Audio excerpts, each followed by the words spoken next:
Welcome to the Real Life Man podcast, where we discuss masculinity, faith, and the struggles we don't always talk about.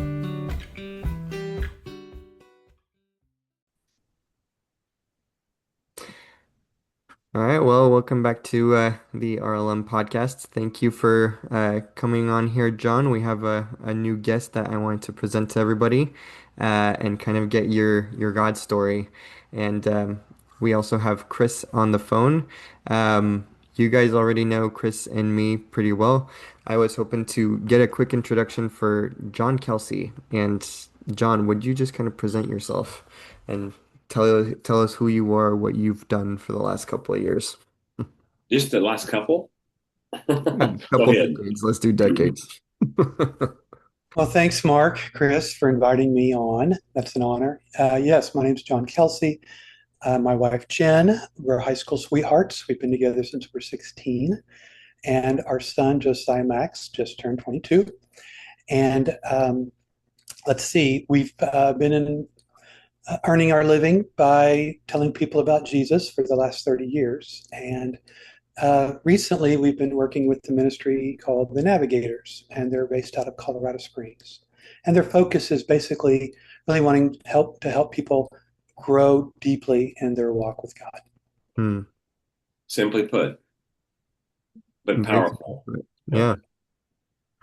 All right, John, this is great. And so I think we talked a couple of weeks ago on just who you were, what your story a little bit was. And I thought that your story was really perplexing and interesting and just amazing to see how the Holy Spirit has worked inside of your life to get you to where you are today. You didn't start off as a navigator. Far from Can it. you tell us what your family situation was as a kid, and what it was like growing up as John Kelsey? Yeah, it's I'm so thankful for my family, mom, dad, two older sisters. Um, and I kind of struggle at what what to say and how to say um, what that was like because I love my family so much. They're so good to me, and the scriptures are very clear about honoring your family and particularly honoring your father and mother. I mean, that is a command that you know that's a decree from Jesus to us. So I kind of wrestle on how to frame certain parts of my God story because I want to be very respectful. But at the same time, some things are, they're true, and the Lord has really pressed upon me to share my God story. So I don't know about for you men, what there's some tension in that. Oh, yeah. So if We've some of talked this, about that before. Yes. yeah, But some of this feels a little bit, I'm kind of even in my sharing of my story, if I'm kind of self-editing, that's just something I wrestle with all the time. But my father's with Jesus. I preached his funeral 4 or 5 years ago. And so I want to be very clear up front. My father and I reconciled many years ago and um, loved my father. He loved me. He would hug me, kiss me on the cheek, had a very warm relationship with my dad years before he died. Um, it wasn't like that for a long time, though. And I think so that's probably a large part of the tension I feel in telling, the early part of my story.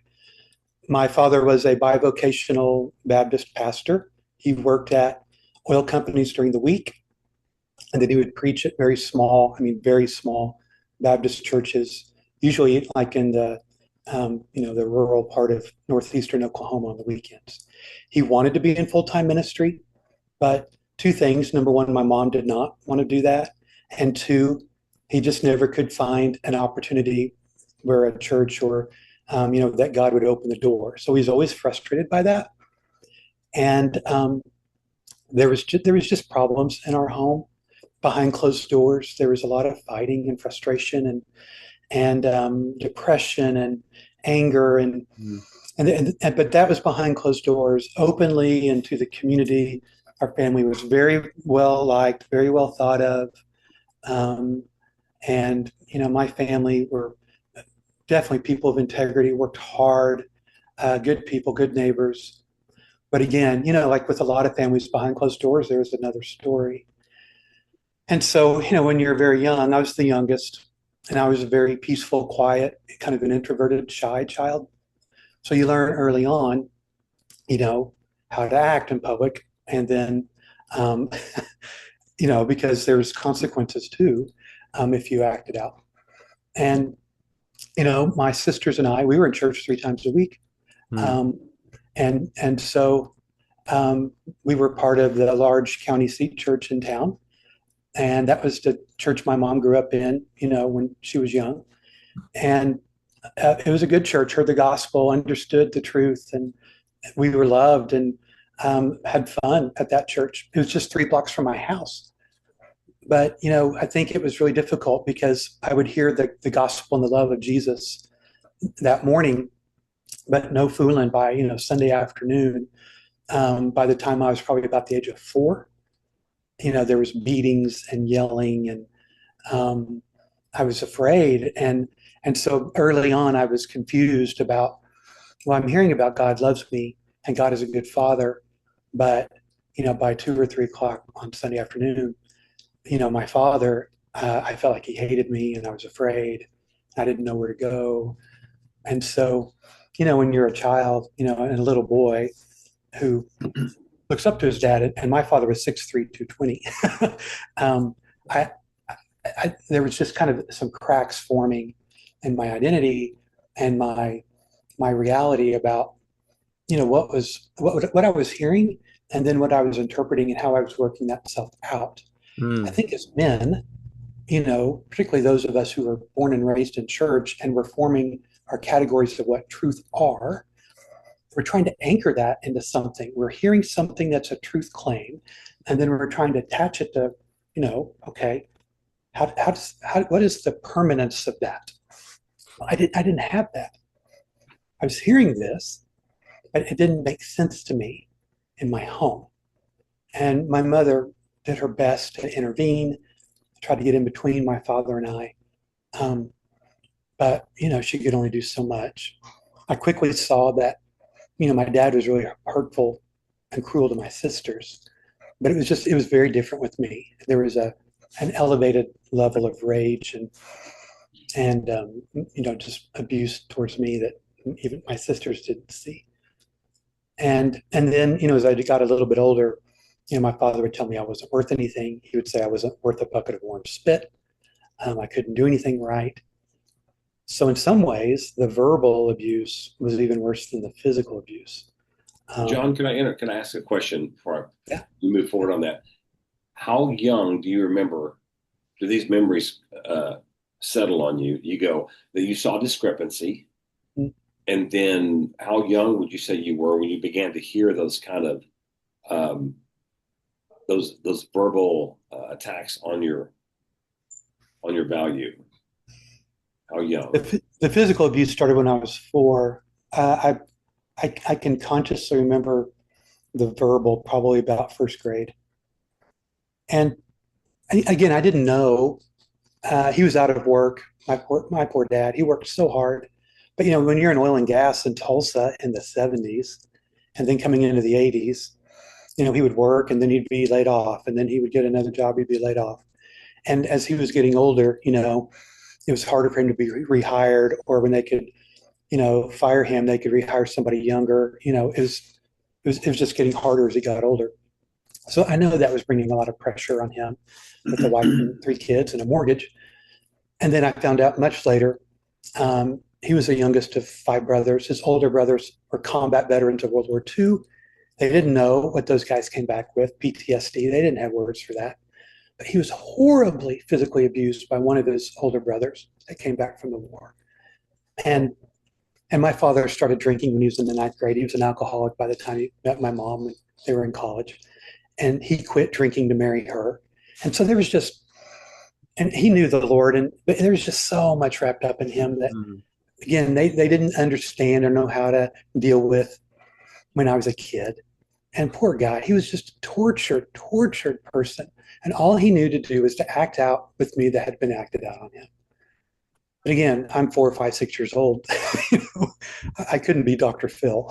I And was a kid. the reality is that like yes, you can be saved and you can understand the love of God and you can also still have a sinful nature. We all do Yeah, still have attached to yeah, us with families of origins and yeah, the brutality of just sin impacting our life and reproducing that. And so it's just really it's a sad thing to see, and I feel so bad for the little John, 5-year-old John, just having to go through that. That must have been brutal. And so, anyways, I just want to say, like, yes, your dad, poor dad, for having been brutally, what do you call it, abused by his own brothers. But then there's also you, and you were, yeah, that's who you were, and you were not protected. And so, yeah.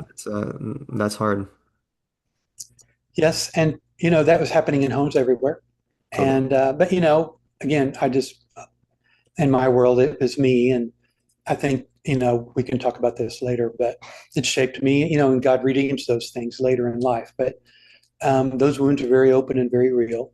And it wasn't until I was at the age of 8 that something happened. If I finally broke, again, this wasn't language I had at the time, but looking back, I was. Mom said I was quiet, very peaceful, very kind, very warm, and very loving. But I remember in third grade, an event happened at the house again after church. It seemed like things always happened after church. Um, there was a particular event where my father snapped and he went into a rage. He grabbed a belt. He would usually beat me with a belt, and a big belt buckle had a star on it. And anyway, I'm going to detail, but anyway, that day it was particularly just crazy. He went into a rage, and I thought he was going to kill me. I really did. And he was saying he was going to wrap the belt around my neck and strangle me. And I don't know. I was terrified. I really thought he was going to do it. And so I was screaming. I ran into our bathroom, locked the doors, and he was trying to break the door down. Was banging on it. I was hysterical, and that's all I remember. I don't remember anything after that. I it's just blocked out of my memory. And my next conscious memory is about three months later. So clearly I survived. But whatever it was, my 8-year-old mind has, and that's the grace of God, I guess. But anyway, after that, my personality changed. From that point on, I became cold, um, removed, angry. Um, my behavior at school changed. I became very strategic and calculating, and I would organize fights at school. And I didn't get into them myself, but I kind of became like this. It was really bizarre. In the neighborhood, I was like this. I don't know. I won't go into detail because it doesn't honor the Lord, but some very dark things started happening in me. And I was the one, like 1 or 2 steps removed, organizing friends and people to do these things, breaking the law, vandalism. And it just got darker and darker and worse and worse. Much, much worse through junior high, um, to the point where, making bombs and selling them, and making like anti-personnel devices that we would bury them underneath a bridge, and someone, if they could step on them and blow their foot off. I mean, God help me, just how much darker and darker this spiraling was going. I started drinking when I was 9. Got worse. The people I was running around with just and I liked it, and I liked the power and the anger, and I got to the point where my dad didn't exist. I mean, we lived under the same house, but to me he was dead, and something inside of me, I think, just died too. And I was still in church 3 times a week, and I could answer any Bible trivia question you wanted. I was excelling in school and in music and sports. I had 2 lives. But yeah, whatever that thing happened when I was 8, something shattered in me, and I became a different person too. And it just got, yeah. And then, of course, puberty and the things that go along with that got really dark for me too. And I was angry, and I didn't like that. There was a part of me I really was really hurting and angry inside, but I was fueled. You can get so much fuel by your anger and your rage. I think that meant more to me. Mm. And so along the way, people tried to help. My dad, God bless him, he really had a heart for guys, older guys, and he would try to help them. I think he saw himself in some of those guys, like in the church. And I think in turn, some of those, 18, 19, 20-year-old guys, they would see me and they could definitely tell there was something wrong. And so these were cool guys in college, like at OU or OSU, and they would, in the summer, would try to take me fishing or hunting, and I really liked guns, and stuff. So I would hang out with them, and they were cool, and they would try to love me and share a verse with me or get me to read my Bible. I knew they were trying, but I just wanted to be with other guys and my dad and go fishing and hunting. So I don't know that I listened so much about the spiritual things. I just wanted to escape and be around other people. And So I there mean, were some things like that were important. John, did any of those guys ever just say, "Don't talk to you about spiritual things," but just say, "Hey, John, I want to get to know you. Tell me about yourself. Tell me what goes on inside your head." That it wasn't wrapped in uh, religion or church. You know what I'm saying? Yeah, And that's separate from God's word yeah. completely. Did anybody just talk to you and listen and engage you in intentional conversations? I mean, men, other men. Here's the crazy thing, and again, I so appreciate those guys. I've gone back later and just thanked them. They just knew what they knew. The two most meaningful things to me were two families in my neighborhood, not churched at all. Every weekend they would go to the lake. Their sons were in my class. These two families were the two morticians at the two funeral homes in town. Go And figure. so right next to both funeral homes were it's almost like a little parsonage. And so, my two friends, their families lived next door to these two funeral homes. So as a kid, we'd run around the funeral home and we'd peek in the window and watch their dads working on the bodies. Had some Mm. crazy stories. But anyway, I was always down running around their houses. These were childhood friends from school. And they would often take me fishing all the time. I'd go to the lake. And I had more fun with their dads, again, who were not in church. Just, they were younger than my dad, but they were around the dinner table. They were laughing. They told jokes. They seemed to be involved with their sons. They just seemed like normal dads. And I mean, they knew my family. They respected my parents. And, again, my parents were good people. Um, and they definitely knew my family's religious church, reputation. But I couldn't wait to be in their homes. And there was alcohol in their homes. There's other stuff in their homes. But there was more life there than in my own home, in those two houses. so there were two things you said that you understood when you were seeing these families that you didn't have. Is that correct? What were those two things? I think you started with one, but then They, well, they spent time together. They right. Okay. laughed together. Um, it wasn't that my family didn't have meals together, but there was interaction. Um, it was just time, and there seemed to be joy. Um, wasn't like I didn't ever see conflict, but there was an authenticity. It just felt I don't know. And as They seemed to have something that my family didn't have. And again, they weren't church people. and as a little guy, that's gotta have a huge impact on you just because you're like, man, I hear about the love of God, and then I see my family right after church and what they're doing, how I'm being taken care of by my own father. That just slants your view of who God is so much as a child because it's like, wait, is God just an abuser? He's there to just, Right. meddle with you and destroy you, and he doesn't really care about you. All he wants is, for you to be in pain. But then you see these other families. I mean, such a huge difference in contrast, right? And looking at these families that are just so happy. So I mean, I feel for you, John, and I think it's an incredible story just to kind of start off your life that way. Um, Well, we obviously are going to have to do part two. Yeah. We also, have barely, John, I didn't know these things about you.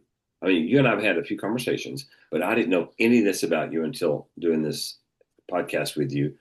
So we barely touched the surface. We may have to do part one, two, three, four, and five. No, We you can have better a not. longer No, episode. but just to man to hear a man's true journey. Uh, we don't have time to address it, but Mark said it can distort your perspective of God.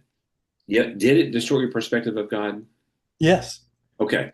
it did at that time because see, none of this made sense. Everything that I was experiencing at home was contradictory to what I heard at church. And then my practical relationships with non-church friends reinforced what was going on in my head. Hmm. This may be the difference for us is that, okay, my father, it was very similar in my growing up. My dad was abusive and alcoholic, and I had no relationship with him. And yet my father was not, he didn't, he wasn't known as a man of God. He wasn't preaching in the church and then going home and then doing that to me.